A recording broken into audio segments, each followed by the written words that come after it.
Hello everyone and welcome to another unboxing for Flicks Tabletop Gaming. Today we're taking a look at Marvel Crisis Protocol CP Release 20, which is Drax the Destroyer and Ronan the Accuser.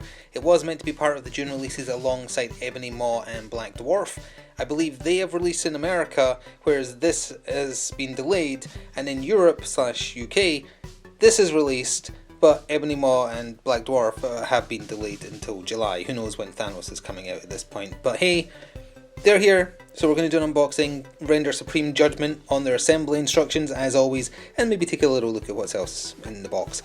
Also, I feel remiss if I don't do this because a friend of mine, who you will know from my other channel if you watched gaming videos and live streams, he loves Ronan the Accuser, he loves the Guardians of the Galaxy, and very specifically he loves Ronan's line, "Behold your Guardians of the Galaxy."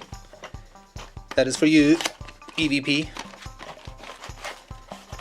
Honestly, it's borderline weird how obsessed he is with that particular line, but let's not dwell on that. So, we have our sprue, we have our nice bit of cardboard. Here's the part that matters.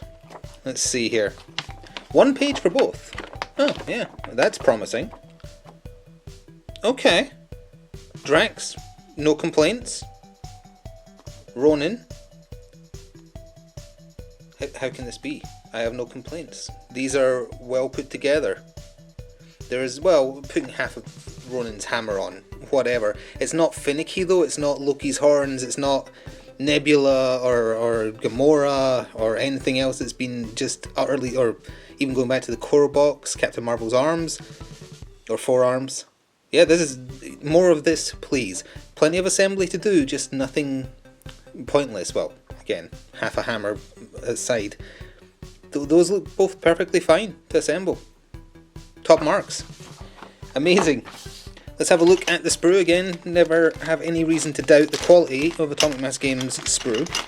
The only issues facing this game really are Asmodee, their parent company, and their worldwide distribution plans, which is to say they throw darts at a board and decide who gets what when they care.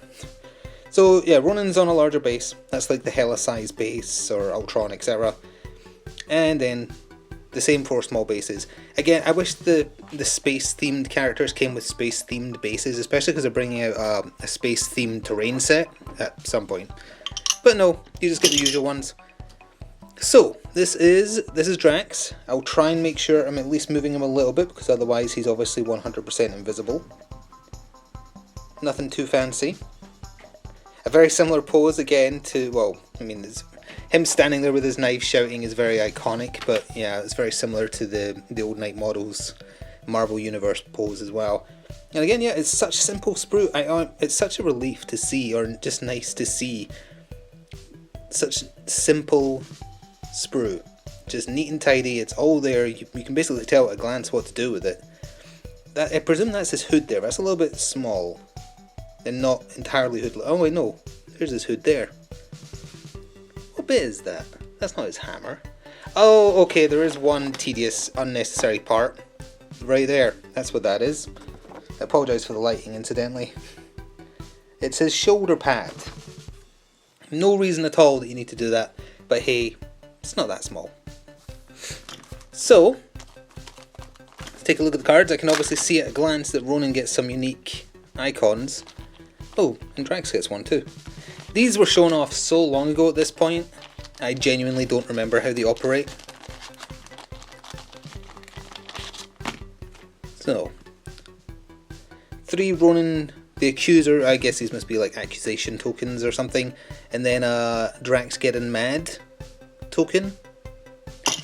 We have some tactics cards. Oh yeah. We've got another copy of the Power Gem. Quill came with one as well, exactly the same. Presumably because Ronin is a gem bearer for this. Yep he is. Unearthly Rage. Ooh, that looks like Bane in the background, look at that. Not a fan of that art, sorry. He looks like a badly drawn super mutant from Fallout. During the character's activation it may spend 2 to play this card. If the character is within 2 of 2 or more enemy characters, its next attack adds 2 to the attack roll. Simple. No matter the cost. Unaffiliated Reactive. When a character declares an attack action during activation, it may spend 1 to 3 damage to play this card.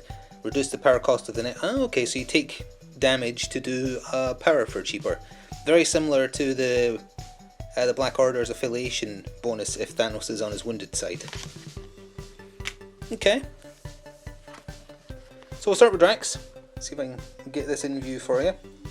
It's sadly, if I'm holding it at that angle, I think it's in view for you, but it ain't for me. 6 health, medium move, 3/3/2 for his defenses. Purely physical, including Titan Killer. Does that do more damage to Thanos? No. Okay. So he's got his basic blades. They do bleed. If the character already has bleed, it can re-roll 2 attack dice. Headbutt for stun. Titan Killer for throw. Size 4 or less, so not as strong as some characters. Choose an interactive terrain feature, enemy character both size 3 or less, and throw it small for 3 power. That's the Destroyer.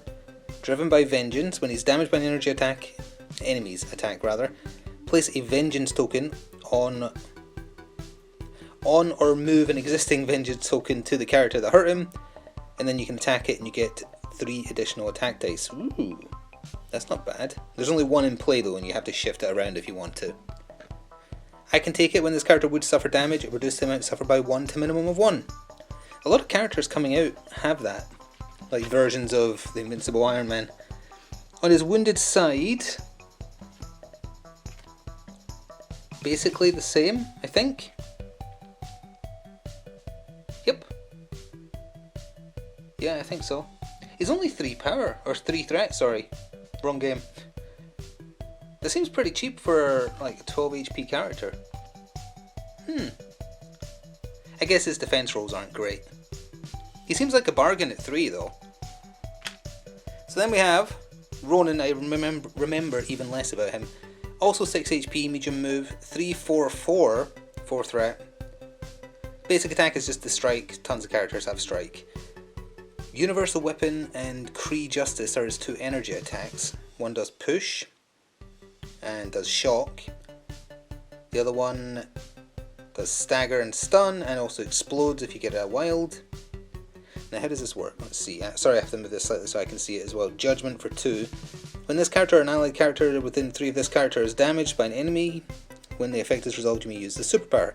The character that caused the effect gains the Judgment special condition. I don't remember offhand what that does. That's in the updated rulebook on the Atomic Mass Games website, I believe. I don't know offhand what it does though. The Accuser.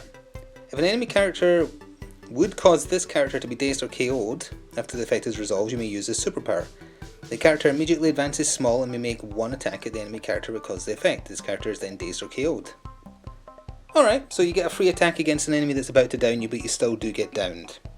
Neat. He seems fairly cheap for being so sturdy as well. Same HP, same defense. Well, he's size 3 as well, which I forgot to say. I don't think anything else has changed on this side. He is immune to poison. Is Drax? No, Drax doesn't have any immunities.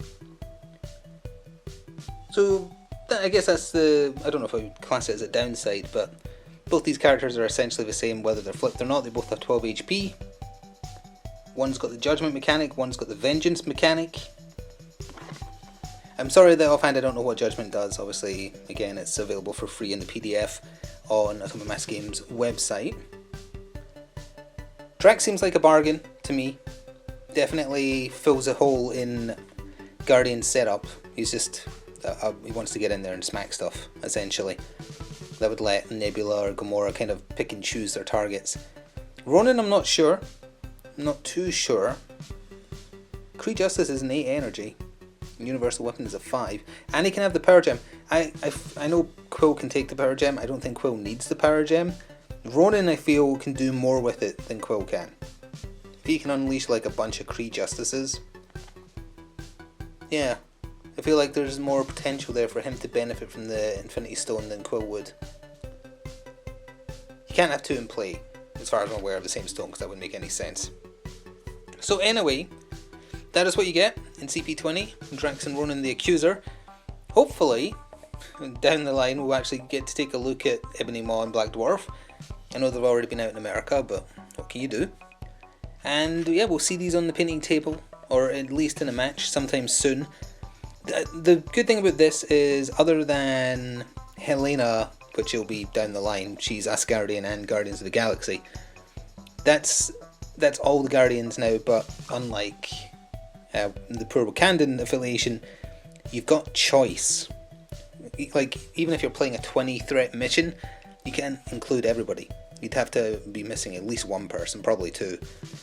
So it's nice that you've got variety and you can customize your team a bit better to your preferred style based on the threat level you're playing, because who else are they going to get for the Wakandan affiliation? I feel like they're suffering as a result of that. They need Umbatu and people like that. They need to bring those out.